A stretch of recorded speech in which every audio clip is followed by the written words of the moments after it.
We're going to begin our probability units by discussing the three different ways to represent sample spaces, which include an organized list, a table, and a tree diagram. Before we get to how to represent a sample space, let's define a few words. An experiment's a situation in which it involves chance and it leads to results called outcomes. So, for example, an experiment could be tossing a coin, or it could be drawing a card from a deck of cards, or it could be rolling a die. An outcome is the result of the single performance or trial of an experiment. So, for example, if you're flipping a coin, that's your experiment, then the heads or tails would be a possible outcome. An event is one or more outcomes of an experiment. So, for example, an event could be the coin landing on tails or the coin landing on heads. And a sample space is a set of all possible outcomes. So that's going to be what we're working with today, how to come up with the set of all possible outcomes. So one of the methodologies is an organized list. So if in the example a coin is tossed, we're going to list out all the different outcomes by first coming up with what are the possible outcomes. The possible outcomes are heads or tails.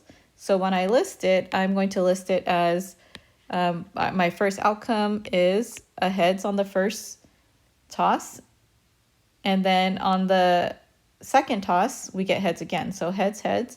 So if I come up with all the possible outcomes, I see that there are 4 possible outcomes, and the sample space sometimes is represented inside a brace. So you can see I drew kind of a squiggly, it looks like a sideways flying bird.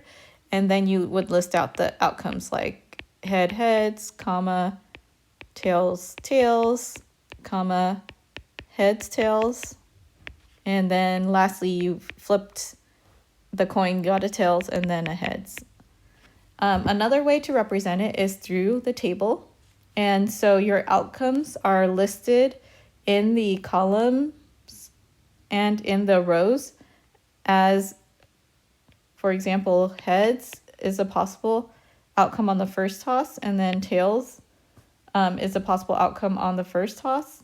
And then on the second toss, you can do the same going down on your rows, heads and tails, and then matching it up row by column. So in this box right here, you see it's the situation in which the outcome is you roll a head on the first toss and then roll a heads on the second toss.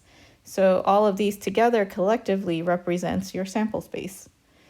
And then lastly, I know you've seen tree diagrams before, and tree diagrams can either go vertically as such, in which your first toss is listed as you have an outcome of either heads or tails.